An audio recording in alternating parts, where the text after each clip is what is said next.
Et pour vivre d'une manière plus illustrée ce festival, ce tambour, et qui est en plein air, dans la rue, ça donne un effet surprenant, un effet de mélange, un effet de rapprochement. Et pour nous donner plus d'explications, nous avons le plaisir d'avoir en ligne M. Intisar Abdel Fattah, qui est un artiste d'ailleurs. Et donc, M. Intisar Abdel Fattah, bonjour et bienvenue avec nous. Monsieur Intisar Abdel Fattah, êtes-vous en ligne? Il y a probablement là un problème technique. Il faut dire aussi que l'entretien va avoir lieu en arabe et merci à notre collègue Nahla Higazi qui va assurer l'interprétation simultanée. السيد انتصار عبد الفتاح الفنان انتصار عبد الفتاح رئيس مهرجان الطبول le président du festival international pour les tambours et pour les arts du patrimoine. Vous êtes le bienvenu avec nous aujourd'hui.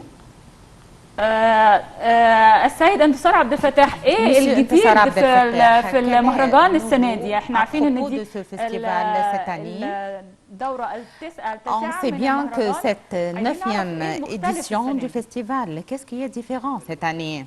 Le différent cette année, qu'il y avait une grande participation pour le festival par de diverses cultures, à peu près 42 pays avec de diverses cultures participent cette année.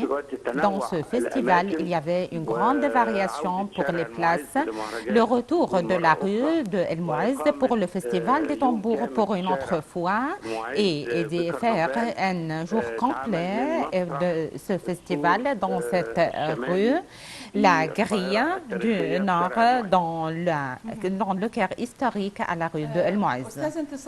Monsieur Intisar Abdel Fattah, c'est la 9e édition. Le désir pour choisir une place comme la rue de El Mouez, pourquoi vous choisissez cette rue, la rue de El Mouez, pour faire ce festival? Pour tout le temps, la rue de El Mouez fait tous les festivals dans cette rue historique avec la participation de toutes les équipes. Toutes les équipes présentent durant 3 minutes leurs diverses cultures avec leurs costumes traditionnels, avec leurs machines et leurs instruments populaires. Tout cela se fait dans la rue de El Mouez historique. C'est quelque chose de génial pour émettre un message de la paix pour le monde entier qui exprime la personnalité égyptienne avec son profondeur civilisée et arabe. Il y avait beaucoup d'expositions qui sont étalées à la citadelle de Salah ad-Din. C'est une place très géniale et super pour les festivals internationaux comme ceci. Est-ce qu'il y avait quelque chose de nouveau cette année pour la participation des équipes égyptiennes qui ne se trouvent pas dans d'autres festivals? Il y avait beaucoup d'équipes qui sont très actives cette année. Oui, bien sûr, cette année, il y avait l'invité d'honneur, c'est la Tunisie. Nous avons des équipes, l'Espagne, l'Inde. Nous avons également la Mexique avec nous. Et nous avons le Bangladesh, la Jordanie, l'Indonésie, le Yémen, le sud du Soudan, la Palestine. Nous avons une grande variation, une variation splendide. En outre, un grand part des équipes égyptiennes qui participent dans ce festival. Est-ce qu'il y avait un sujet déterminé dans le festival chaque année? Dans chaque festival, il porte un message, il porte une valeur ou un sujet. Est-ce qu'il y avait un sujet déterminé cette année?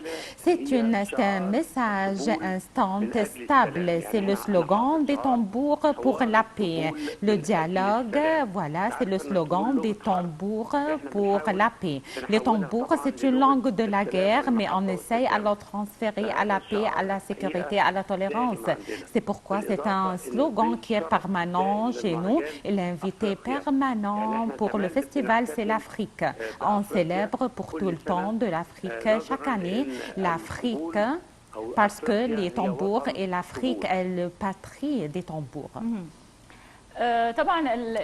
Bien sûr, la préparation pour un festival international comme ce festival dure un grand temps et des contacts avec les équipes et avec les directions culturelles dans tous les parties concernant et dans toutes les régions qui participaient dans ce festival. La performance de ce festival commence depuis quand à peu près? Chaque année, le festival se termine, on prend une pause un mois et après on commence à se préparer pour une autre fois parce qu'il y avait une préparation au niveau des mesures administratives. On essaye à les terminer le plus vite possible. Les contacts avec les pays participants, tout cela dure beaucoup de mesures jusqu'à ce que les équipes arrivent et on essaye à faire des provas avec ces équipes pour la clôture et pour l'inauguration. Et il y avait la rue de El Mouazen. Nous avons le château de l'émir ou du prince Taz à Saïda Zainab, la citadelle et il y avait l'inauguration et la clôture dans ces places-ci. Et nous avons la partie de El Hanegir et le camp de El-Ghouri à El-Hussein. Et nous avons le centre de l'enfant et de la civilisation à Héliopolis pour faire des expositions pour les enfants. On regarde comme dans les photos, ce n'est pas seulement les tambours seulement ou la performance musicale. Il y avait également des danses. Quelles sont les équipes qui présentent? Est-ce qu'ils sont des équipes qui sont professionnelles dans tous les pays ou ce sont des groupes de jeunes amateurs? Non, c'est le festival international pour les tambours et pour les arts de folklore. Donc, c'est deux branches. La première branche pour les tambours, deuxième branche, c'est pour les arts et les cultures du folklore. L'ancien folklore, il y avait des équipes qui présentent des expositions très splendides et inspirées par les histoires populaires de l'Espagne. هل حضرتك عايزه يعني اعرف Est-ce التفاعل الجماهيري مع المهرجان خاصه ان في طبعا عروض جديده علينا من اسبانيا والمكسيك مثلا اذربيجان بلاد مختلفه عننا تفاعل الجمهور المصري مع العروض الثقافيه المختلفه avec ces diverses expositions? Je veux vous dire, il y avait un grand nombre, c'est le 4e jour aujourd'hui. Il y avait des milliers de tous les lieux, de toutes les régions qui venaient ici dans ce festival et on observe tous les peuples qui s'affluent à ce festival. Il y avait des familles, des enfants, des jeunes, des grands, des adultes, des étrangères, beaucoup de peuples. La rue de El Mouaz, il le surnom de le millénium de la rue de El Mouaz. Monsieur Intisar Abdel Fattah, est-ce que le festival s'étale et le choix de pays qui invite ce festival à quelle base? Sur la base d'une culture et d'un patrimoine artistique très gigantesque et la langue des tambours. L'Afrique, par exemple, est bien reconnue par la langue des tambours. C'est pourquoi il y avait des tambours au niveau mondial. Cette année, il y avait des équipes qui participent, comme le Mexique, par exemple. Ils participent avec deux branches, les arts danseuses et les arts des tambours. احنا عارفين طبعا ان غير مهرجان الدولي للطبول والفنون التراثيه le festival international des tambours et des arts مهرجان سماع للانشاد الديني. اخبار المهرجان ايه السنه دي؟ هل هننتظر الدوره بتاعت السنه دي؟ Est-ce qu'on va attendre l'édition cette année? Oui, bien sûr. On se prépare pour le festival de l'audition internationale qui s'étale au mois de septembre, Inch'Allah. C'est le 15e édition. Le festival des tambours et le festival de l'audition sous les auspices de la ministère de la culture égyptienne en coopération avec la ministère du tourisme et de l'archéologie. Est-ce qu'il y avait changement dans le style de l'établissement de ce festival qui se diffère d'une année à une autre? Ce n'est pas nécessaire à s'établir ces festivals dans des parties archéologiques, par exemple, ou dans des parties pour faire attirer le tourisme. Non, je préfère à descendre dans les places, dans les rues populaires et dans les places. C'est pourquoi on présente les places historiques. Ce festival attire tous les gens de toutes places. Je ne préfère pas à faire les défis dans des régions clôturées. La célébration pour l'inauguration et pour la clôture de ce festival, c'est une célébration très caractéristique avec en présence avec les appels. Qu'est-ce qu'on va attendre dans la célébration de la clôture le 28? Inch'Allah, j'écoute toutes les équipes dans les divers sites. J'essaye à faire une imagination pour la clôture. Lors de ces 4 jours, c'est préparé pour faire édifier cette célébration de la clôture de ce festival. Monsieur Intisar Abdel-Fattah, on vous remercie infiniment à votre participation aujourd'hui. Merci à vous.